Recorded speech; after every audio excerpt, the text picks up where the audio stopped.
কালকে হচ্ছে আমরা সকালের দিকে আমাদের কার্যক্রম ঘোষণা করব। আর সেক্ষেত্রে তাদের হচ্ছে আমরা যে অবরুদ্ধ করে রেখেছিলাম সেটা কালকে পর্যন্ত মানে আজকে রাতের জন্য আমরা হচ্ছে ছেড়ে দিচ্ছিলাম। ছাত্র সংসদ নির্বাচনের দাবিতে দ্বিতীয় দিনের মতো অবস্থান কর্মসূচি অব্যাহত রেখেছে সিলেটের শাহজালাল বিজ্ঞান ও প্রযুক্তি বিশ্ববিদ্যালয়ের শিক্ষার্থীরা। মঙ্গলবার শাহজালাল বিজ্ঞান ও প্রযুক্তি বিশ্ববিদ্যালয়ের ছাত্র সংসদ নির্বাচন অনুষ্ঠিত হবার কথা ছিল, তবে শাকসু নির্বাচনের স্বতন্ত্র ভিপি পদপ্রার্থী মমিনুর রশিদ শুভসহ ৩ জনের করা রিটের পরিপ্রেক্ষিতে ৪ সপ্তাহের জন্য শাকসু নির্বাচনের সকল কার্যক্রম স্থগিত করেন হাইকোর্ট।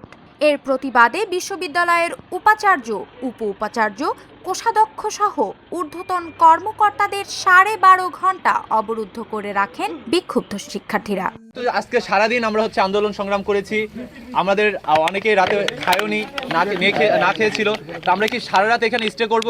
তাদেরকে ভেতরে আবদ্ধ করে রাখবো কিনা এবং আমরা এখানে সারা রাত বাইরে থাকতে পারবো কিনা? সেক্ষেত্রে আমাদের কিছু চ্যালেঞ্জ ছিল যে আমরা কালকে তো আমাদের হচ্ছে আসল আন্দোলন সংগ্রাম আসলে কালকে সাক্ষী হচ্ছে না।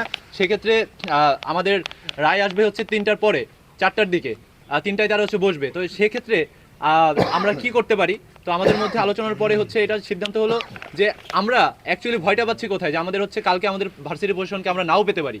হ্যাঁ, সেক্ষেত্রে দেখা গেলো তারা আমাদের ক্যাম্পাস থেকে এক্সিট নিয়ে নিল। তো এই সিকিউরিটিটা আমরা কোথায় পাবো?